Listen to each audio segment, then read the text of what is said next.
Dr. Gareth Nelles had run the Linden Falls Regional Walk-in Clinic for 16 years and had never once been asked to justify himself to anyone inside that building. He had Alan Forsythe removed from the premises at 9:14 on a Tuesday morning, in front of a waiting room full of patients, a registration clerk who kept her eyes on her screen, and a second-year resident who took one step forward and did not take a second one.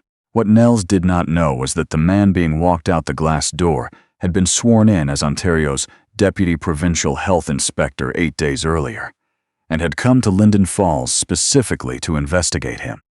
Nobody in the provincial office had liked the arrangement. Alan's director had argued that a man in his position did not drive himself into regional clinics, that there were field inspectors for exactly this purpose, that unannounced visits carried liability considerations requiring legal sign-off. Alan listened to all of it at a long table on the 14th floor, then said he had been reading complaints written by people who believed the process would help them. He wanted to understand what it felt like to be the person the process was supposed to protect. They settled on one condition. He would check in by phone at 9 in the morning.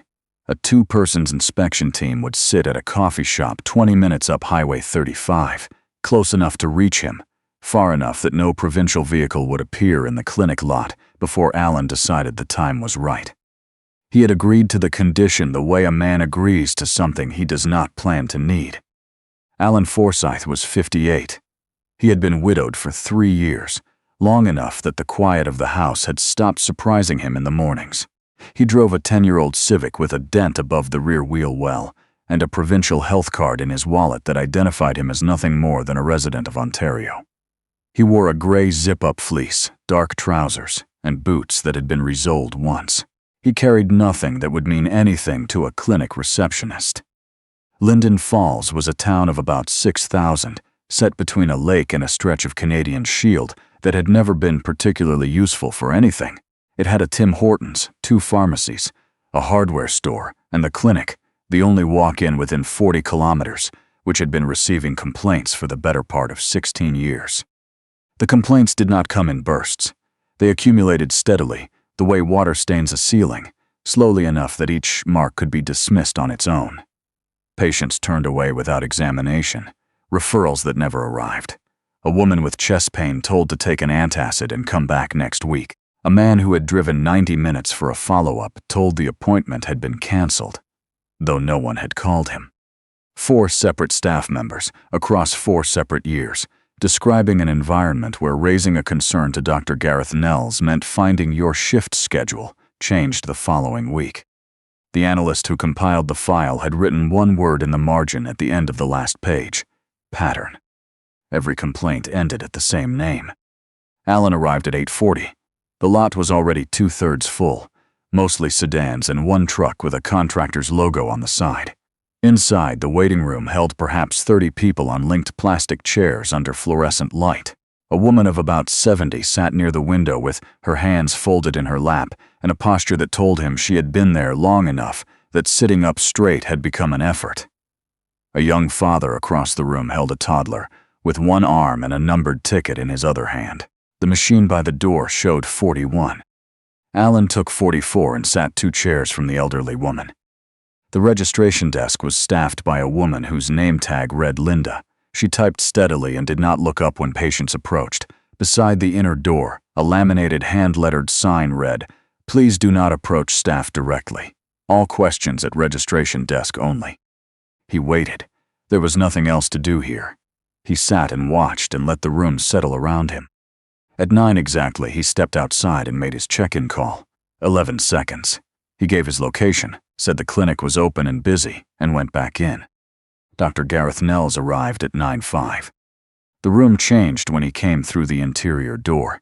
Not dramatically. The low noise of the waiting room did not go silent.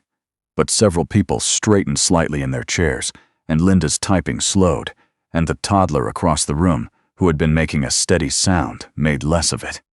Nelles was 61, broad through the shoulders, with close-cut white hair and a manner that had been shaped over 16 years into something that looked, from a distance, like authority, and felt, up close, like pressure. He wore his clinic badge clipped to the breast pocket of a pressed shirt, and moved through the waiting room the way a man moves through a space he has always owned. A hand on a shoulder here, a name called out there, his head tilting with the specific warmth of a person who has performed warmth so many times it had become indistinguishable from the real thing. Alan watched him and understood immediately why 16 years of complaints had never produced a single formal finding. Nelles was not feared. He was liked. People in this room were relieved when he appeared. That was the harder problem. Then Nelles stopped near the registration desk and noticed the elderly woman by the window. He crossed to her, crouched slightly to her level, and said something that made her smile. Alan caught the tail end of it. "Been waiting since 8, Edna? You should have called ahead." The woman, Edna, said she had not wanted to be a bother. Nelles patted her hand and stood. He told Linda to get Edna into room 3 when it cleared, 20 minutes. Then he turned toward the interior hallway. He would have gone through without another word. But Alan had already stood. He spoke to Nelles directly, not loudly, in a voice the front half of the room could hear without straining. He said the woman by the window had told him she'd been waiting since 7:50, not 8, and that she had mentioned tightness in her left arm that had come and gone twice in the last hour. The room went quieter. Nelles looked at him. The warmth in his face did not disappear. It became something that resembled warmth the way a copy resembles an original when you are not looking closely. He said he appreciated the concern, but that there was a process for exactly this, that the registration form had a section for urgent symptoms, and that if the gentleman had a medical concern of his own, he was welcome to raise it at the desk. Alan said he had. He said he had mentioned it to Linda at check-in and been told the physician would assess priority during examination. He said the woman was 73 years old and had been sitting in this room for over an hour, describing left arm discomfort to the chair beside her, because she did not want to be a bother to anyone. Nelles was still for a moment. He looked at the room, his audience. Then he said, in a register that carried further than conversation, that he had been running this clinic for 16 years, and that he would ask the gentleman to trust the clinical team's process. He said the clinic was not a place for patients to diagnose each other. He said it with a smile that the front half of the waiting room likely found reasonable. Alan said he was not diagnosing anyone. He said a 73-year-old woman had intermittent left arm pain, that the clinical team had been informed, and that nothing had happened. The smile came off. Nelles turned toward Linda and told her to call security. Then he addressed the room, loudly enough that no one would wonder afterward what they had heard, and said he had asked this individual twice to respect the clinic's process, that the individual had refused, that disruptive behavior was grounds for removal under the Trespass to Property Act, and that he would not have patients frightened by someone who had decided today was a good day to play doctor in someone else's waiting room. A man in the second row turned to look at his wife. Linda's hand went to the phone and rested there. In the hallway entrance, a young resident whose name tag read Dr. Ethan Morrow appeared and stopped completely still. Alan put both hands open at his sides where everyone could see them. He said clearly, for the entire room, that he was not resisting anything, that his health card was in his left jacket pocket if anyone needed his information, and that he had not raised his voice once. Every person in that waiting room would remember the sentence later, most of them word for word.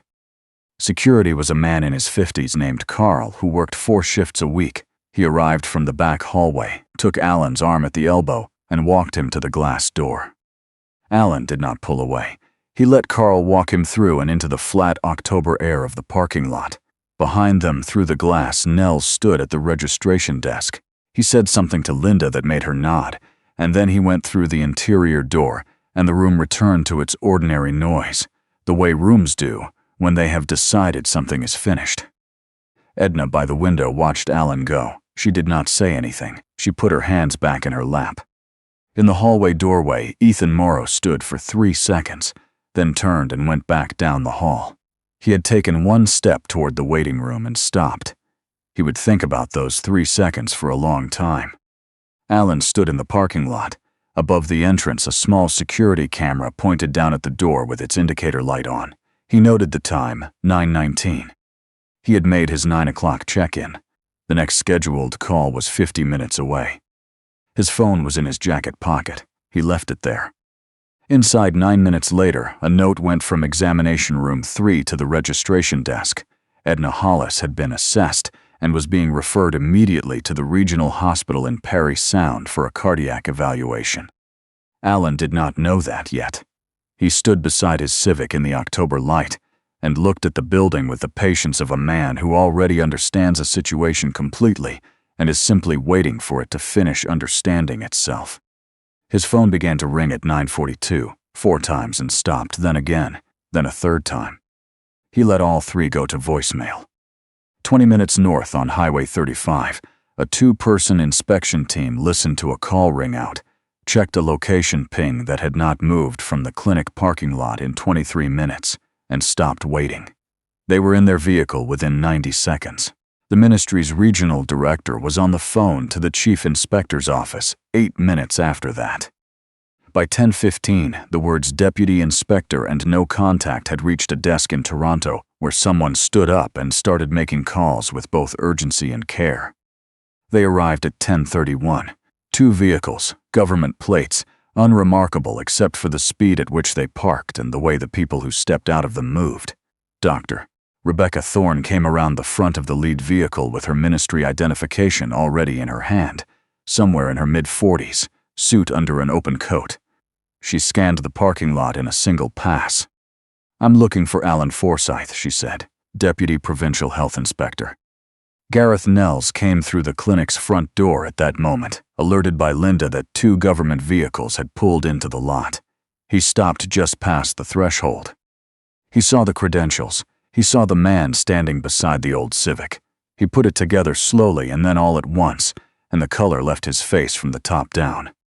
Rebecca looked at Alan. "Sir, are you all right?" Alan said he was fine. He asked that someone follow up to confirm Edna Hollis had been transported to Parry Sound for her cardiac screening.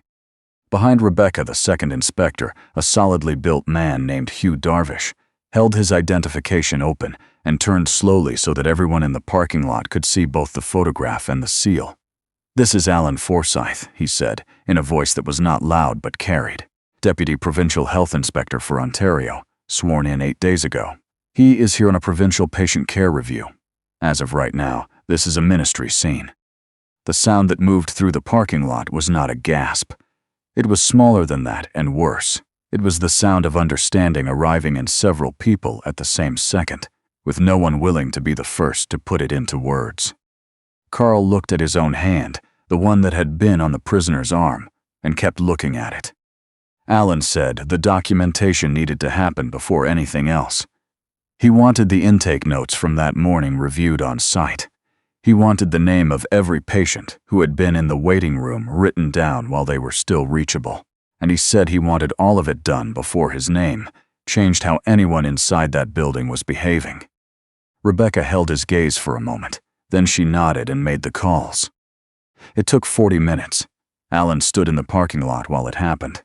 Twice he looked at the window and saw Edna's empty chair by the glass, and he was glad the chair was empty. The records did not require interpretation.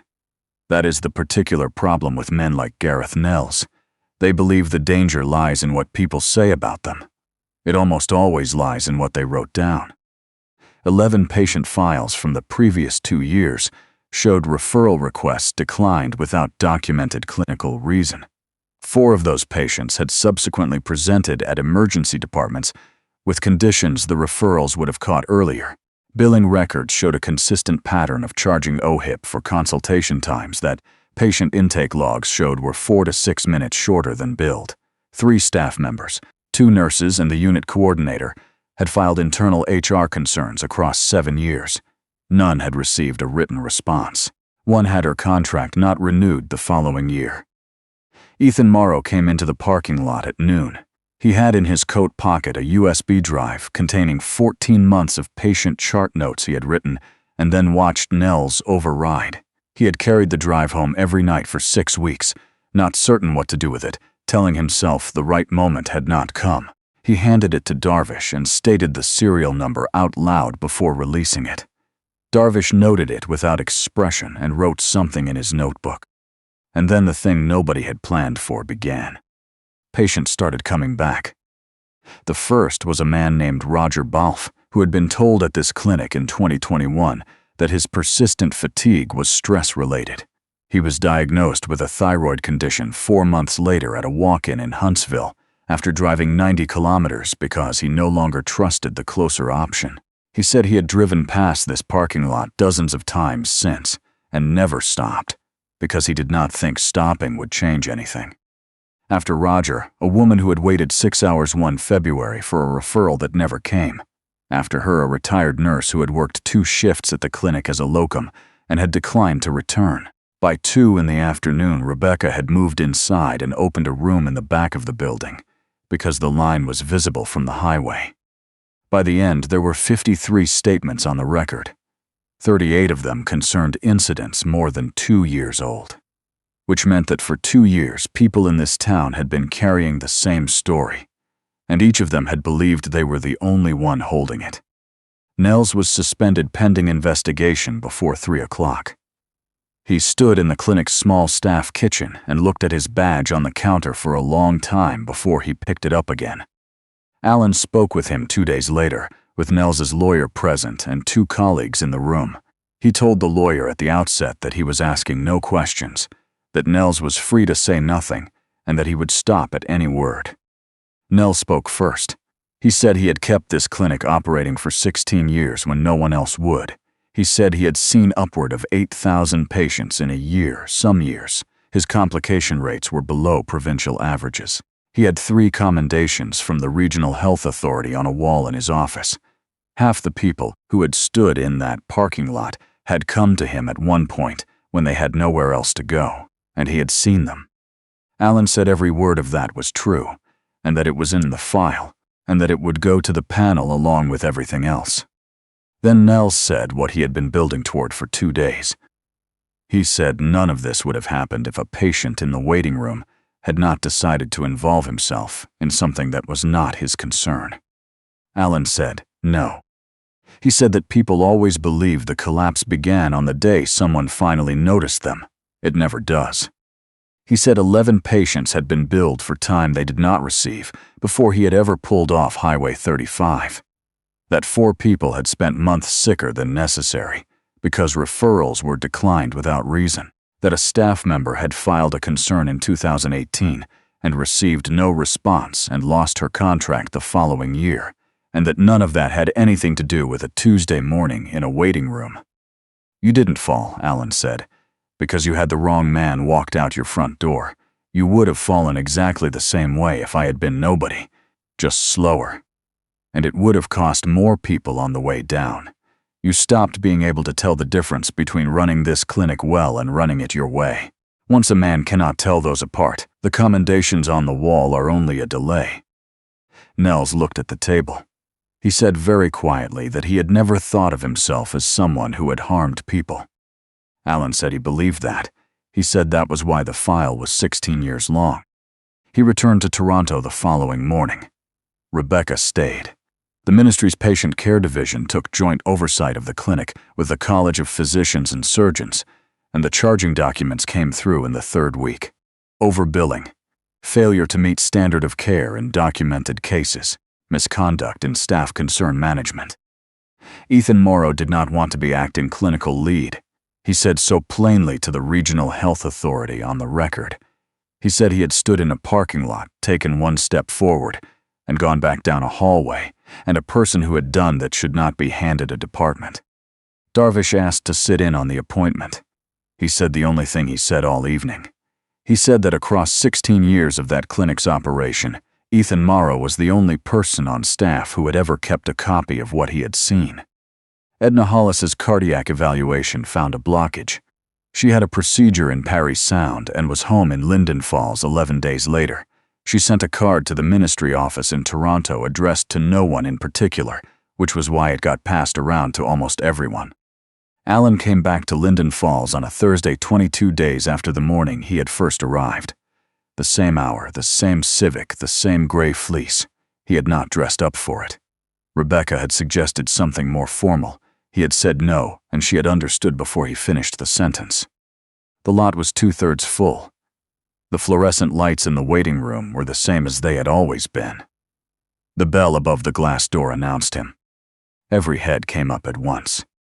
It was not the same stopping as the first morning. The first morning, a man in a worn fleece had walked into a waiting room and no one had looked twice.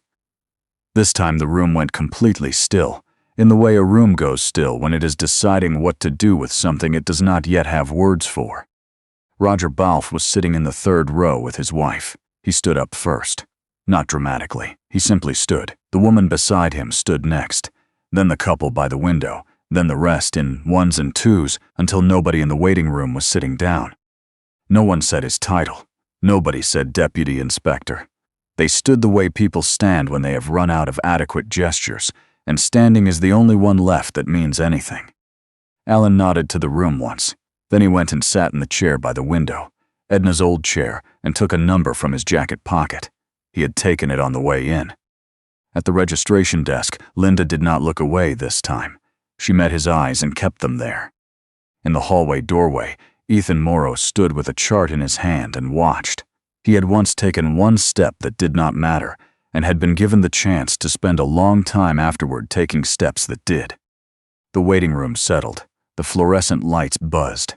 Outside, October light came through the window and fell across an empty chair that had held a great deal of patience and not enough acknowledgement for a very long time. Some institutions do not collapse because they are exposed. They endure because every person who could afford to say something was made, one way or another, to feel that the cost was too high. Alan Forsythe had been that person once, standing in a parking lot with his hands open at his sides, and no credential that meant anything to the people around him. The difference between him and Roger Balfe that Tuesday morning was not authority. It was that Alan's phone had already been ringing.